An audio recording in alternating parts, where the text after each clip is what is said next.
I've always been obsessed with Disney. Growing up, I watched every movie, memorized every song, and collected more Mickey Mouse memorabilia than any kid should. But visiting Disney World? That was the ultimate dream. My family couldn't afford it back then, but as an adult with my own money, I decided to make that dream come true. When I arrived at Disney's Grand Floridian Resort, I was awestruck. The towering white buildings, the grand lobby with its massive chandelier, and the soft hum of cheerful music. It was perfect. Everything smelled like vanilla and fresh flowers, and the staff greeted me with bright smiles that felt almost too perfect. After settling into my room, I stepped out onto the balcony. The view was breathtaking. From where I stood, I could see Cinderella's castle lit up against the night sky. Yet, as magical as it was, something felt off. It started with a sound, soft laughter echoing in the hallway outside my room. At first I thought it was kids playing, but when I opened the door, the hall was empty.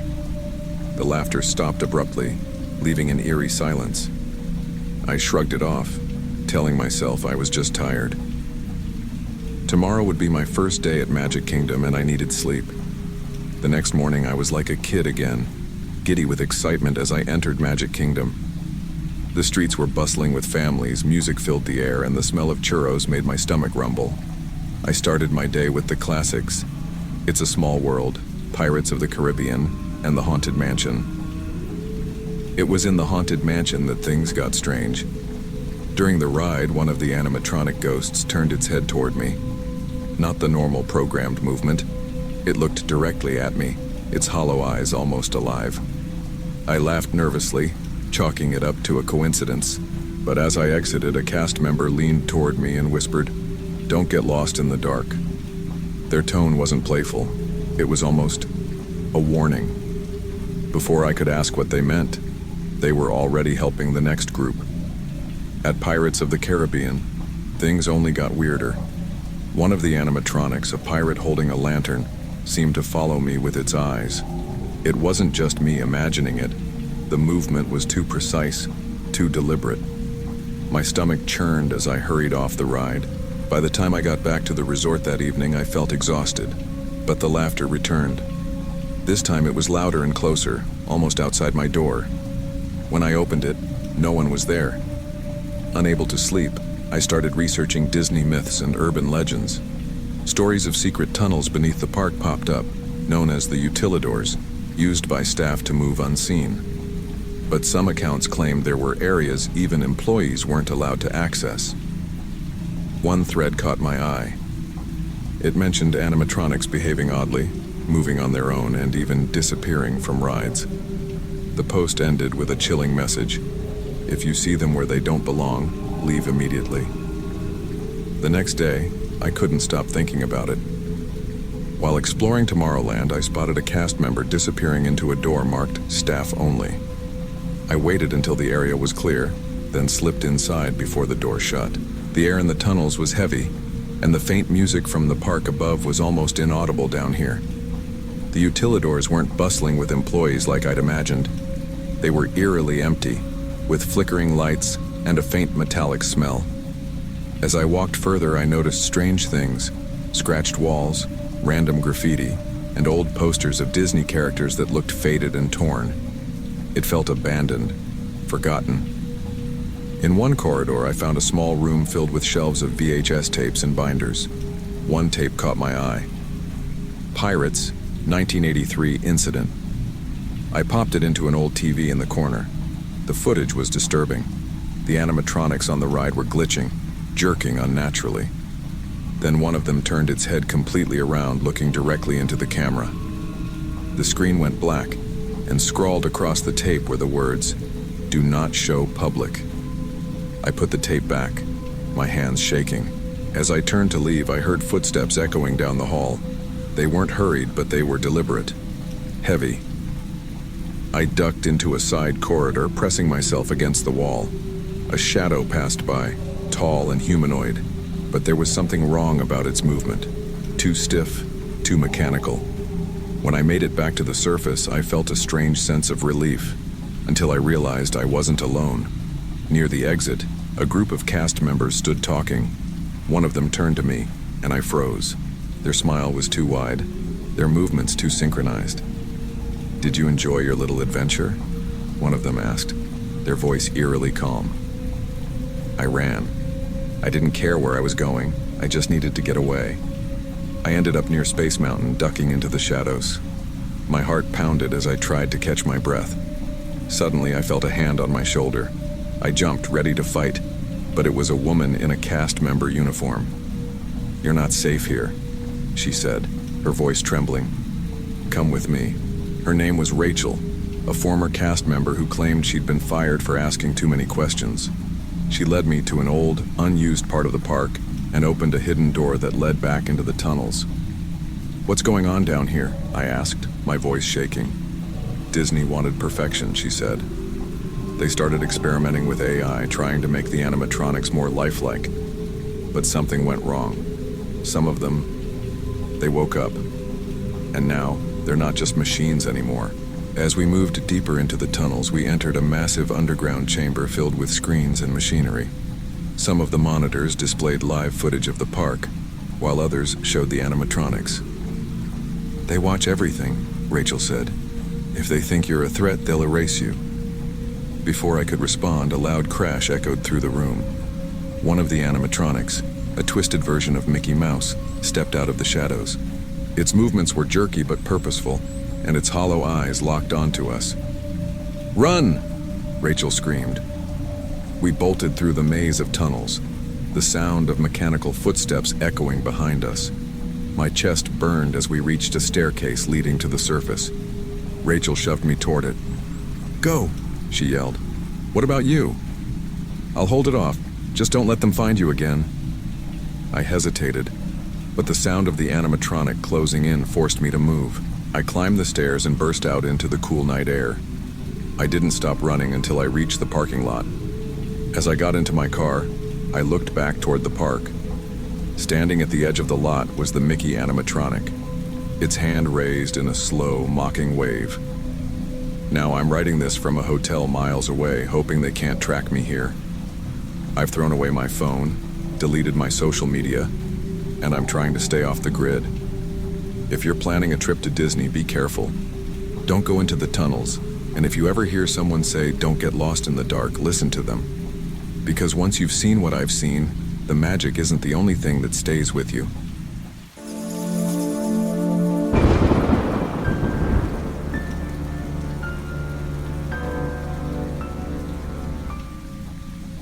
Growing up as a military brat in San Diego, California, wasn't exactly a walk in the park.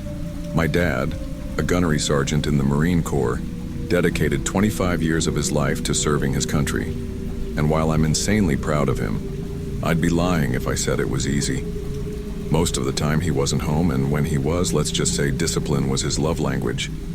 No staying out late, no skipping homework, and definitely no talking back. Looking back now, I can see how it kept me out of trouble, but as a kid, it felt like a prison sentence compared to the freedom my friends had. And then there were the deployments, the goodbyes, the uncertainty, the fear. In 2010, when I was 12, my dad was deployed to Afghanistan. Watching him pack up and leave was gut-wrenching. He hugged me tight, told me to take care of my mom, and promised he'd be back. But I wasn't stupid. I knew that promise wasn't guaranteed.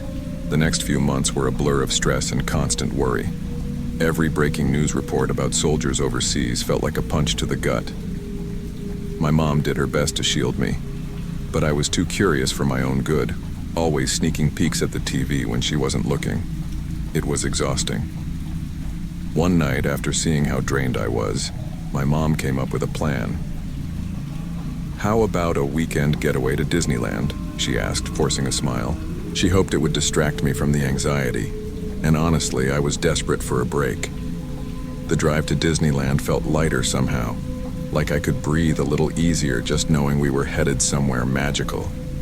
As soon as we stepped into the park, the familiar sounds of laughter and music washed over me. For the first time in months, I wasn't thinking about war or danger or missing my dad. I was just a kid, excited to see Mickey Mouse and ride Space Mountain. We spent the morning hopping from one attraction to the next, taking silly pictures with characters and eating way too many churros. Every ride felt like a reset button, erasing a bit of the tension I'd been carrying for so long. My mom looked happier too, which made me feel better. It was like we were finally escaping the dark cloud that had been hanging over us. Then came the moment that changed everything. "Let's do Big Thunder Mountain Railroad before lunch," my mom suggested. I wasn't super into roller coasters, but she loved them, so I agreed. The line was long, but the Old West vibe of the queue kept us entertained. People around us were laughing and joking, and the excitement was contagious. By the time we boarded the train, I'd almost forgotten why I was nervous in the first place. The ride started off as expected, speeding through turns, fake mining tunnels, and little animatronic critters that made me laugh. But as we climbed into a dark tunnel, something felt off. There was this loud, metallic groan, like the whole train was straining under some invisible weight. Then it happened. A sharp jolt, a grinding sound of metal, and everything came to a screeching halt. The train wasn't moving, and I swear for a moment the only thing you could hear was the sound of people breathing. Then someone screamed. The scream shattered the silence, snapping everyone out of their stunned daze. My mom grabbed my hand tightly, her nails digging into my skin, but I didn't even flinch. My eyes were glued to the cars ahead of us. Something wasn't right. The tunnel was dimly lit by faint orange bulbs, just enough to see the outlines of the train cars. That's when I noticed it. The first two cars were off the tracks, tilted at impossible angles. The train's engine had climbed up and over, crushing the cars directly behind it. There was this eerie, wet shine on the metal. It took me a second to realize what it was. Blood. Someone up ahead shouted, "Get out! Get out now!" Panic spread like wildfire. People began climbing out of the cars, scrambling toward the exit of the tunnel. My mom and I were frozen for a second, just long enough to hear a woman's voice cutting through the chaos. "Josh, wake up, please wake up!" she screamed.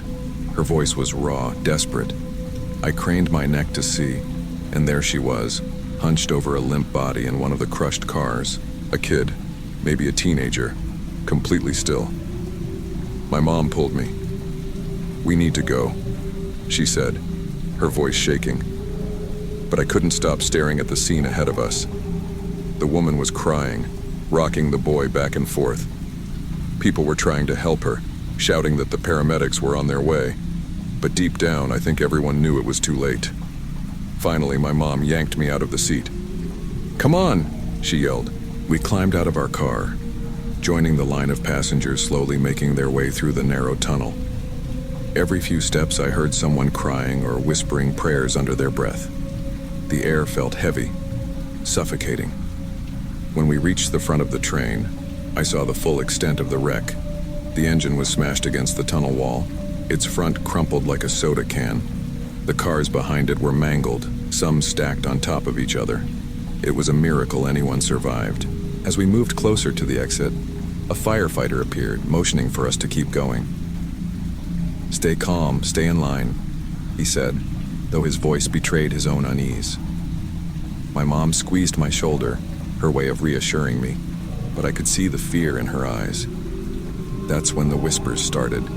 Someone behind us said they saw shadows moving in the tunnel, and not just from the people walking out. "I swear I saw something back there," a man muttered. His wife shushed him, but I caught the look on her face. She believed him. The tunnel seemed darker now, the lights flickering as we got closer to the exit. I heard another scream, this one from behind us. Everyone froze. I turned, expecting to see someone injured, but there was nothing, just a faint sound, like metal scraping against stone. "Keep moving," the firefighter yelled, snapping us out of it. We stumbled forward, my legs shaking with every step. My mom was practically dragging me at this point, but I couldn't stop glancing over my shoulder. Finally, we made it out into the open air. A makeshift triage area was set up near the rivers of America. People sat on the ground, wrapped in blankets, some with bloodied faces or limbs. Medics rushed from person to person, their expressions grim. My mom and I sat down on the edge of the terrace, too shaken to say much. I tried to process what I'd just seen, the wreck, the blood, the lifeless body of that kid. And then there was the whispering, the shadows. the feeling that something was watching us in that tunnel. Later, we'd find out the boy didn't survive. The woman I'd seen crying was his mom, and her screams would haunt me for a long time. That night back at the hotel, I couldn't sleep. Every time I closed my eyes, I saw the train wreck, the blood, and that poor woman screaming for her son. The shadows in the tunnel lingered in my mind, creeping into the edges of my thoughts. I kept telling myself it was just my imagination, that the stress of the day had gotten to me. But deep down, I wasn't so sure. The next morning, my mom tried to distract me with pancakes at the diner near the park, but I could barely eat. I overheard other guests whispering about the accident, throwing around words like malfunction and safety violation. I couldn't help but feel like there was more to it than just faulty equipment. When we got home a few days later, curiosity got the better of me. I started researching Big Thunder Mountain Railroad accidents. To my surprise, there weren't many, just a handful of minor incidents over the years. At least that's what was officially reported. But then I stumbled across something that made my stomach drop. An old forum post from a former Disneyland employee. The post was full of rumors and warnings. It mentioned a supposed curse tied to the ride, claiming it was built on the site of an old mining disaster. According to the story, back in the 1800s, a group of miners had been trapped in a cave-in. Their bodies never recovered. The railroad, the post claimed, had been cursed ever since, with strange accidents and sightings of shadowy figures reported over the years. I tried to dismiss it as some internet nonsense, but it explained the shadows I thought I saw in the tunnel. And the screams, the ones that didn't sound entirely human. I couldn't shake the feeling that there was some truth to the legend. A week after the accident, I was still on edge. Every loud noise made me jump, and I couldn't even look at a roller coaster without feeling nauseous. I avoided the news, but my mom told me that Disneyland had issued a statement blaming the crash on mechanical failure. No mention of the boy who died. No mention of the shadows. One night, I dreamt about the tunnel. In the dream, I was back in that train, speeding through the dark. The wreck happened again, only this time the shadows weren't just flickers in the corner of my vision. They were everywhere, crawling across the walls and ceiling. I heard whispers, faint at first, then louder until they drowned out everything else. "You shouldn't be here," they hissed. I woke up drenched in sweat, my heart racing. I didn't tell my mom about the dream. She'd already been through enough. Years later, I still avoid theme parks. People laugh when I tell them, but they don't know the full story. They don't know about the shadows or the whispers or the feeling that something was watching us in that tunnel. I don't know if the story about the curse is true. Maybe it's just an old legend blown out of proportion. But every time I hear someone mention Disneyland, all I can think about is that boy's mom screaming his name and the sound of metal scraping against stone. I'll never set foot on a roller coaster again. Some things are better left behind, buried, like the miners in the mountain.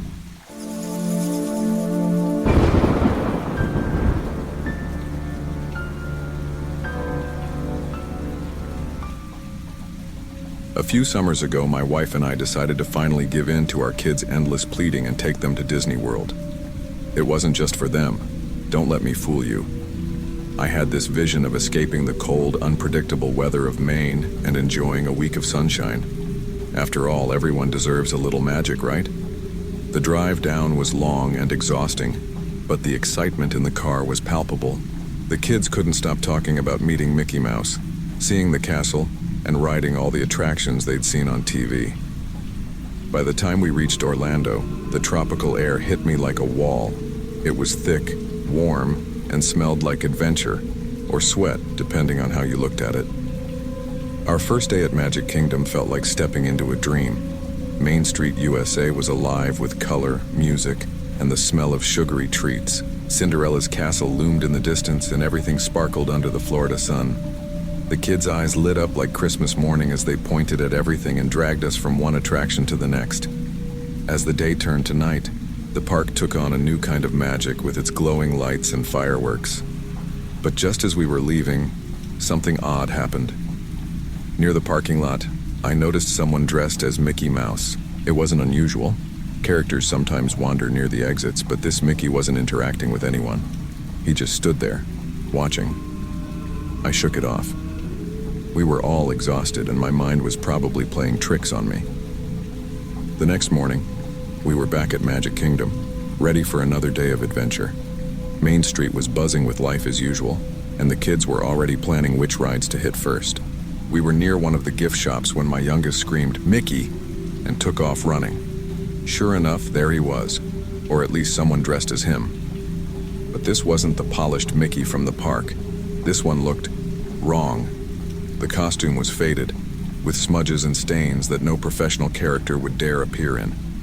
The gloves were yellowed, and there was a noticeable tear near one of the ears. The kids didn't care. They surrounded him, laughing and trying to get his attention. But Mickey didn't move. He didn't wave or make the usual cheerful gestures. He just stood there staring down at them. I felt uneasy, but I tried to brush it off. Maybe it was some third-party performer trying to make a quick buck. I approached, pulling a 20 from my wallet. "Here, buddy. Thanks for making their day," I said, holding out the bill. Mickey tilted his head slowly, almost like he was confused. Then he took a step forward, his gloved hand reaching out, not for the money, but toward my son. I pulled my son back instinctively. "Hey man, don't touch him." The kids whined, begging to stay and play with Mickey, but I was done. "We're leaving," I said firmly, grabbing their hands. As we walked away, I glanced back. Mickey was still there, staring at us, completely motionless. By the time we sat down for lunch, I had mostly shaken off the weird encounter. The kids were still chattering about Mickey, oblivious to how uncomfortable he'd made me. My wife teased me for overthinking it. "You're just tired," she said. I wanted to believe her, but something about that Mickey stuck with me. That night, we stayed late at the park for the fireworks show. As we were walking toward the exit, I noticed him again. This time, he was near the edge of Tomorrowland, half hidden in the shadows. I stopped in my tracks, my heart pounding. "Dad, it's Mickey again," my son yelled, tugging at my arm. This time, Mickey stepped forward, slowly and deliberately. The dim lighting only made him look worse. His costume was filthy, and his oversized head seemed almost too big, like it didn't fit his body. He took another step and my instincts kicked in. I put myself between him and the kids. "Stay behind me," I said. Mickey tilted his head again, the same slow, unnerving motion. Then, without warning, he lunged. He didn't run, just a quick, jerky movement toward my son. I grabbed my kid and shoved Mickey back. "Stay away from us," I shouted, my voice shaking with anger. He didn't respond. He just stood there, his cartoonish face frozen in that eerie expression. I didn't wait for him to move again. I pulled my family away, practically dragging them out of the park. Back at the resort, I couldn't sleep. The kids were out cold, and my wife was snoring softly beside me, but my mind was racing. I got up and wandered to the kitchenette, pouring myself a glass of water. The room was stiflingly hot, and the broken air conditioner wasn't helping. I glanced out the window, hoping for a breeze, and that's when I saw him. Standing near the pool, illuminated by the faint glow of the streetlights, was Mickey. The same dirty, torn Mickey from earlier. He wasn't moving. He just stood there, staring at our bungalow. I froze, the glass of water slipping from my hand and shattering on the floor. He tilted his head, and even from that distance I could feel his gaze. I woke my wife, trying to explain what I saw. She looked out the window, but he was gone. We double-checked the locks and tried to go back to sleep, but I couldn't shake the feeling that we weren't alone. The next morning, I convinced my wife to leave a day early. The kids protested, upset about cutting the trip short, but I wasn't taking any chances. As we packed up the car, I noticed something strange near the edge of the parking lot. A pile of costume pieces, Mickey's gloves, Goofy's hat, and Minnie's bow, lay in a crumpled heap. I didn't tell my wife. We were halfway out of Orlando when I saw him again. Standing on the side of the road watching us drive away was Mickey. A week later, I got a call from the Orlando police. They wanted to follow up on my report. "We reviewed the footage," the officer said, "and we found something strange." He explained that the security cameras near our resort had captured Mickey standing outside our room. But when they checked the footage again, he vanished. Literally disappeared between frames. "There's no explanation," the officer admitted. To this day, I don't know who or what that Mickey was. But I'll never forget the way those lifeless eyes stared back at me, or the chilling sound of his laugh echoing in the dark. And I'll never set foot in Disney World again.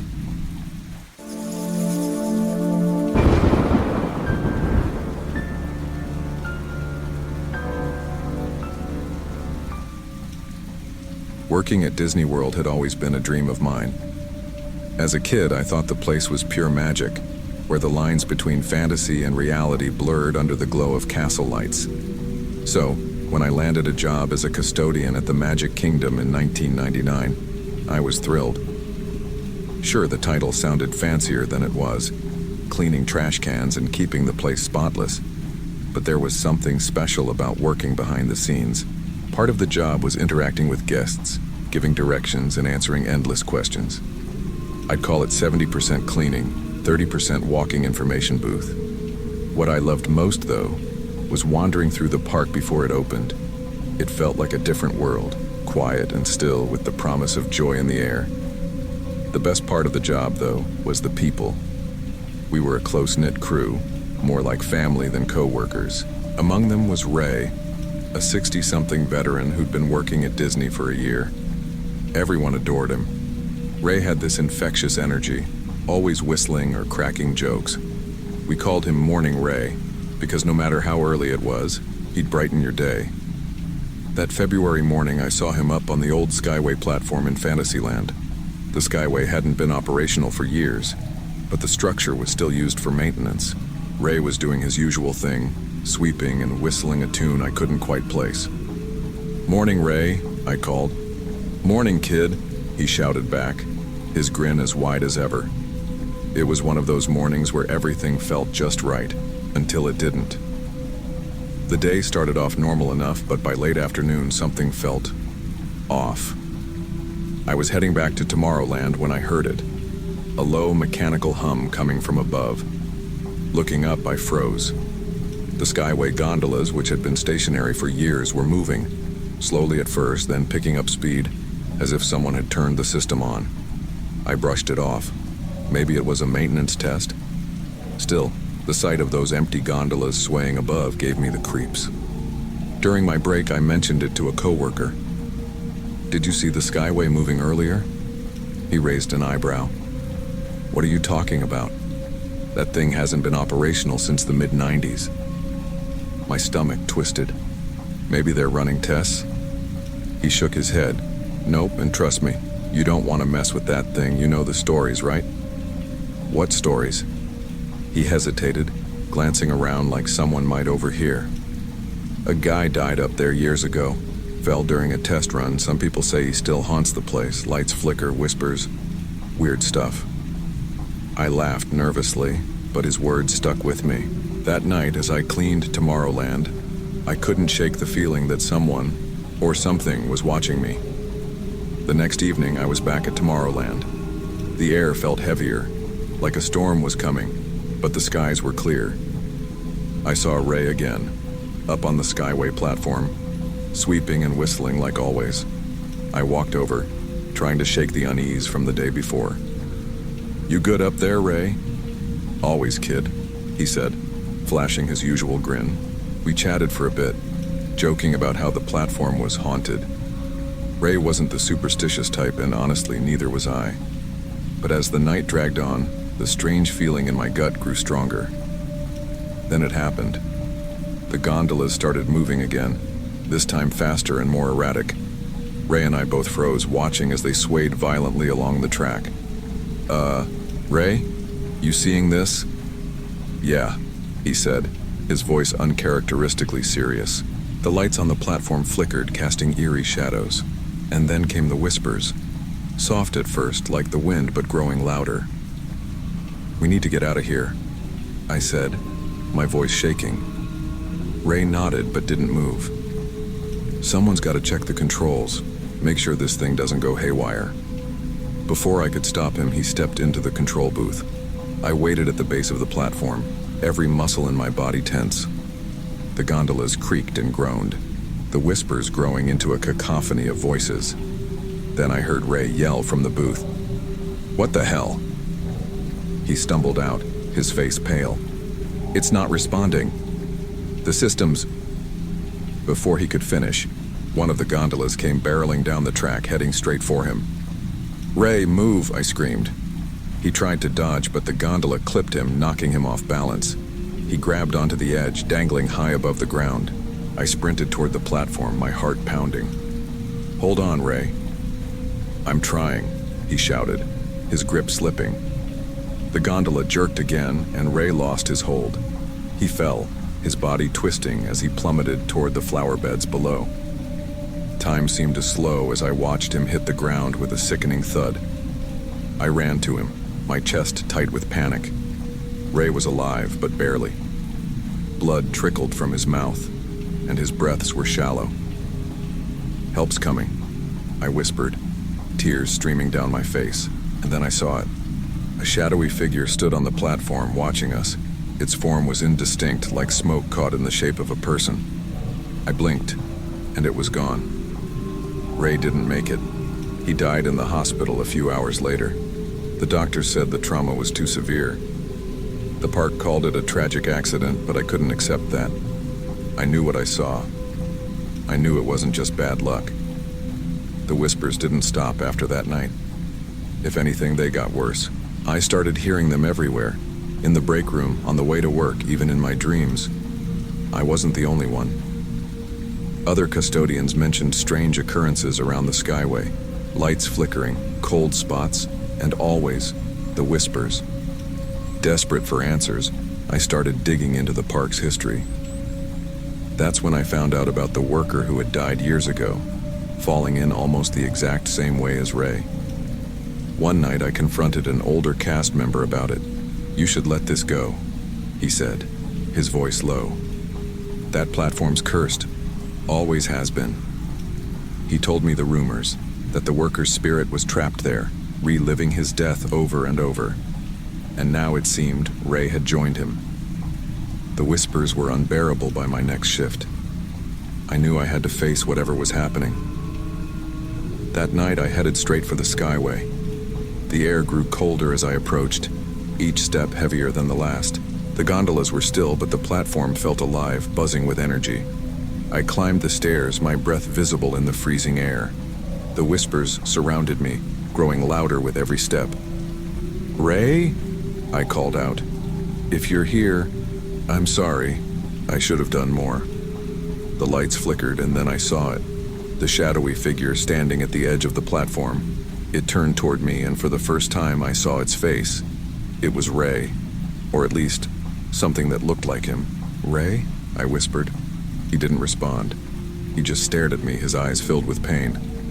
"You don't belong here," I said, tears streaming down my face. "You need to let go." The figure tilted its head, and for a moment the whispers stopped. Then it dissolved into smoke, leaving me alone in the cold. I left Disney World after that. I couldn't stay, not after everything that happened. A week later, we held a small memorial for Ray. We shared stories, laughed, and cried. Someone brought his picture, the one where he's holding his broom like it's a sword. Before I left, I walked to the skyway one last time. The gondolas were still, the air eerily quiet. "I'm sorry, Ray," I whispered. "I hope you're at peace." And then I heard it, a whistle. Soft, familiar, and warm. I smiled through my tears. Goodbye, Ray. Some places don't let go of their ghosts, and some ghosts don't let go of us.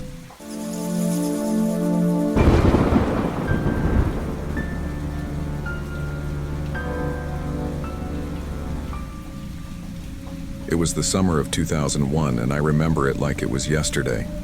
My parents had finally saved up enough to take me and my little sister to Disney World. Back then, Disney was more than just a vacation. It was a dream come true for every kid I knew. I mean, who wouldn't want to visit the happiest place on earth? But looking back, I can't help but think about how much my parents must have hated standing in long lines, paying for overpriced churros, and melting under the Florida sun. Still, they made it happen for us. We flew across the country, and when we landed in Orlando, it felt like stepping into another world. Everything was bigger, brighter, and louder. The palm trees, the endless blue skies. It was all like something out of a postcard. And then there was Disney. The sheer size of it was overwhelming. From Magic Kingdom to Epcot, every corner of the park screamed magic. But the place I'd been most excited about was Animal Kingdom. I'd always been obsessed with wildlife and natural history. I practically begged my parents to save that part of the trip for later, so we'd have more time to explore it. Little did I know, that day at Animal Kingdom would be one I'd never forget. Not because of the rides or the animals, but because of something that still haunts me to this day. On the bus ride to the park that morning, I noticed this girl around my age. She was sitting with a man I assumed was her dad, but something about her stood out. While the rest of us kids were buzzing with excitement, she just sat there staring out the window, looking miserable. I didn't think much of it at the time. I mean, there's always one grumpy kid in every group, right? The moment we walked through the gates of Animal Kingdom, I was in awe. It was like stepping into a different world. The lush greenery, the sound of birds chirping, and the distant roars of animatronic animals. It was everything I'd dreamed of. My sister and I dragged our parents from one attraction to another. The safari ride, the Tree of Life, and Expedition Everest. All of it felt magical. But throughout the day, I kept seeing that same girl and her dad. No matter where we went, they seemed to be nearby. At first, it was just a weird coincidence, but as the day went on, I started noticing things. The girl never smiled. She looked exhausted, almost like she hadn't slept in days. And every time she tried to let go of the man's hand, he'd grip her wrist tightly and whisper something to her. I told myself it wasn't my business. Maybe she was just having a bad day. Maybe the man was her uncle or a family friend. But something about the way she flinched whenever he got close gave me a bad feeling. Then it happened. We were waiting in line for the Kilimanjaro Safaris ride when I saw the girl pull her hand away from the man's grip. She looked up at him with tears in her eyes and whispered something I couldn't hear. He crouched down, grabbed her by the arm, and hissed, "Behave yourself." I glanced at my parents, hoping they'd seen it too. My dad gave me a look, the kind that says, "Don't stare. It's rude." But I couldn't help it. Something wasn't right, and I was starting to feel it deep in my gut. As we finally boarded the Kilimanjaro Safari's Jeep, I couldn't shake the image of that girl and the way the man had hissed at her. My sister sat beside me, excitedly pointing at the animatronic animals we passed, but my focus was elsewhere. The girl and the man were a few rows ahead of us, and I couldn't stop watching them. At first, everything seemed calm. The guide was making jokes about the wildlife, and everyone was taking pictures. But then I noticed the girl fidgeting. She kept glancing around, almost like she was looking for someone. Then, out of nowhere, she whispered something to the man. He leaned down, and I swear I saw her mouth the words, "Where's my mom?" The man's face hardened. He grabbed her wrist again, tighter this time, and said something I couldn't hear. The girl looked like she was about to cry. Then, as if she couldn't hold it in any longer, she let out a loud, trembling sob. "I want my mommy," she cried. Everyone in the Jeep turned to look. The guide faltered for a moment, his practiced jokes dying on his lips. The man tried to calm her down, his voice dripping with fake reassurance. "It's okay, sweetie. We'll see mommy soon," he said, but his grip on her wrist said otherwise. That's when she said it, loud enough for everyone to hear, "You're not my dad." The Jeep came to a halt, and for a moment, everything was silent. No one knew what to do. The man looked around, his face pale, then forced a smile. "She's just tired," he said, his voice shaky. "It's been a long day." But the girl wasn't done. She pulled away from him and shouted, "He took me. He's not my dad." I felt my stomach drop. My parents were frozen beside me, their faces a mix of shock and confusion. Then someone in the back of the Jeep spoke up, a woman with a strong, no-nonsense voice. "Is that true?" she demanded, her eyes narrowing at the man. The man stammered, trying to laugh it off. "Of course not. She's just upset. You know how kids are." But the girl's cries grew louder. "I want my real dad. I want my mom." The woman stood up, pointing directly at the man. "Driver, stop this ride, now." The guy didn't hesitate. The Jeep jerked to a stop, and before I knew it, other passengers were moving to block the man from getting off. My dad stood up, his jaw clenched. I'd never seen him look so serious. The man panicked, grabbing the girl and trying to make a run for it. But he didn't get far. A tall guy in a baseball cap tackled him to the ground, pinning him down while the girl scrambled away, sobbing. That's when security arrived, rushing onto the scene like something out of a movie. They grabbed the man, who was shouting and struggling, and dragged him away. The girl was scooped up by a park employee who held her tightly, whispering words of comfort. I sat there in shock, my heart pounding. My sister was clinging to my mom, who looked like she might cry herself. And in the middle of it all, I kept hearing the girl's words echoing in my head. "He's not my dad." Even after security took the man away, the tension in the air didn't go away. The safari ride continued, but no one was paying attention to the animatronic animals anymore. People were whispering, stealing glances at where it had all gone down. My sister was clutching my mom's hand, her face pale, and even my dad looked shaken. When we got off the Jeep, a park employee was waiting to guide us toward the next attraction, Festival of the Lion King. But my mind was somewhere else. I kept replaying what had happened, the man's face twisted in anger, the girl's desperate screams. As we approached the theater for the show, I spotted the girl again. She was sitting on a bench near the entrance, wrapped in a blanket, her face buried in the shoulder of a woman who must have been her mother. The woman was crying, holding her daughter so tightly it was like she was afraid to let go. I wanted to stop, to ask if she was okay, but my parents gently nudged me along. "Let's give them some space," my dad said quietly. I could tell he was still rattled, his usual calm demeanor replaced by a quiet intensity. Inside the theater, the music and bright colors of the Lion King show felt surreal. It was like the park was trying to remind us that everything was fine, that this was still the happiest place on earth. But I couldn't focus.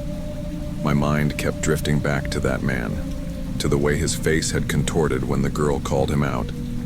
And then it hit me. He hadn't just been angry, he'd been terrified. Terrified because his plan had fallen apart, because that girl had been brave enough to speak up. Years later, I still think about that day. At the time, I didn't fully understand what had happened. My parents didn't talk about it much, probably because they didn't want to scare me or my sister. It wasn't until I was older that I realized the full weight of what I'd witnessed. That man had taken that girl from her family. God only knows what he had planned for her, but it wasn't anything good. And the thought of how close he came to getting away with it still sends chills down my spine. I think about the people who stepped in, the woman on the safari, the guy in the baseball cap who tackled the man. They didn't hesitate. They saw something wrong and acted, even when it would have been easier to look the other way. I also think about that girl and how brave she was to speak up, even when she was scared. If she hadn't, who knows what could have happened. She could have disappeared forever, lost in the chaos of a crowded theme park. Disney World is supposed to be the happiest place on earth, but that day it became something else. A reminder that even in the safest, most magical places, darkness can creep in. I haven't been back to Disney since that trip. Every time I think about going, I remember that girl's face, the way she cried out for her mom, and it stops me in my tracks. But I also remember the relief on her face when she was finally reunited with her family. And that's what gives me hope. Even in the darkest moments, there are people willing to step up, to fight for what's right. So if you ever find yourself in a situation where something feels off, trust your gut. Speak up. You never know whose life you might save.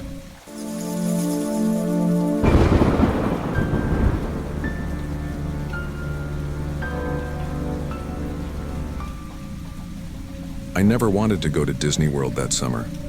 It wasn't my idea of a vacation. Crowds, screaming kids, overpriced everything, and the Florida heat that clings to your skin like a second layer. But my sister, ever the family cheerleader, wouldn't let me off the hook. "Come on, Mike," she said. "The kids would love it if their cool uncle came along." So there I was, walking through the gates of Magic Kingdom, with my niece and nephew bouncing with excitement. "Look, Uncle Mike, it's the castle," my niece shouted, pointing at Cinderella's castle towering in the distance. I forced a smile, pretending to share their enthusiasm. The park was overwhelming from the start. Bright colors, cheerful music, and waves of people everywhere. It felt like stepping into a candy-coated fever dream. My sister led the charge, dragging us from ride to ride. First Space Mountain, then Jungle Cruise, and later, It's a Small World, which was pure nightmare fuel. Those creepy little dolls singing that same tune over and over. I swear it's designed to break people. By midday, the heat was unbearable, and my patience was shot. We stopped for overpriced burgers near Tomorrowland, and I made an excuse to break away from the group. "You guys go ahead to Pirates of the Caribbean. I just need to sit down for a bit." My sister rolled her eyes but waved me off. I wandered toward Liberty Square, looking for somewhere quiet to escape the chaos. I found a bench near the Haunted Mansion, shaded by a couple of trees. The ride was one of my childhood favorites, though I didn't feel like waiting in the line today. I plopped down and let out a sigh, grateful for the moment of peace. That's when I noticed him, a mascot dressed as Captain Hook standing about 10 feet away. At first, I didn't think much of it. Characters were everywhere in the park, but something about this one was off. He wasn't interacting with anyone, just standing there, motionless. His costume looked wrong. The red coat was faded with dark stains around the chest and cuffs.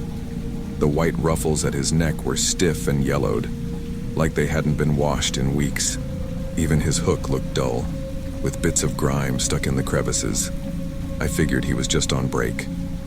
Maybe he was overheated, but as I sat there, scrolling through my phone, I realized he hadn't moved. Not a twitch, not a shift in weight, nothing. Guests passed by, some taking pictures with him, but he remained perfectly still. It was eerie, like he was frozen in time. 15 minutes passed, then 20. Captain Hook was still standing there. A little boy ran up to him, tugging on his hook. "Hi, Captain," the boy said, giggling. The mascot didn't respond, didn't even acknowledge him. The boy's mom quickly ushered him away, laughing nervously. "Must be a new guy," she said, but her voice wavered. I couldn't stop watching. Something about him was wrong. The air around him felt heavy, and there was a faint smell, metallic and sour. At first, I thought it was just the Florida heat cooking the trash nearby, but the smell seemed to come from him. I tried to shake it off, scrolling on my phone to distract myself, but my eyes kept drifting back. There was something unsettling about the way he stood there, lifeless. A Disney security guard eventually approached. He looked young, probably mid-20s, with a walkie-talkie clipped to his belt. He stopped in front of Captain Hook, tilting his head like he was confused. "Hey, buddy, you okay?" he asked, his voice loud enough for me to hear. No response. The guard stepped closer, reaching out to tap the mascot's shoulder. The moment he did, the body tipped forward, collapsing onto the pavement with a sickening thud. Gasps erupted from the nearby guests. The guard stumbled back, shouting into his walkie-talkie, "I need backup at Liberty Square now." That's when I saw it, the liquid pooling around the mascot's head. It was dark, almost black and thick. It wasn't sweat. The smell hit me like a punch to the gut, sharp and chemical, mixed with something metallic. People around me started gagging, and some parents quickly pulled their kids away. The guard crouched down, trying to lift the mascot's head, but stopped abruptly. His face went pale, and he muttered something under his breath before stepping back, visibly shaken. Within minutes, more security arrived, followed by paramedics. They worked quickly, covering the scene with large white sheets to block it from view. A Disney employee in a crisp suit appeared, barking orders at the staff. He was calm, too calm, as if this was just another part of the job. Guests were ushered away, some given free fast passes as an apology for the inconvenience, but I couldn't move. My feet were rooted to the spot, my mind racing. What the hell had I just seen? The paramedics lifted the mascot's body onto a stretcher, but as they did, I caught a glimpse beneath the costume. There was no person inside. The costume was hollow, its insides lined with some kind of dark, viscous substance. Later that day, as I sat on another bench, still trying to process what had happened, the man in the suit approached me. His demeanor was polished, his smile unnervingly perfect. "Sir, I understand you might have seen something earlier," he said, his voice calm and measured. "I want to assure you that everything is under control." He handed me a card with his name and title, something generic like guest experience coordinator. Then he made the offer: complimentary fast passes, exclusive behind-the-scenes access, and free merchandise for the kids. "We want to make sure your visit remains magical," he said, his smile never faltering. I nodded numbly, knowing full well this wasn't about making my day better. It was about silencing me. The next day I searched the internet for any mention of the incident. Nothing. Not a single post, tweet, or news article. It was like it never happened. Even now, years later, I still think about that day. About the dark liquid, the smell, the emptiness inside that costume. I don't know what I saw, and maybe I never will. But one thing's for sure, Disney's magic comes at a price, and some secrets are buried deeper than we'll ever know.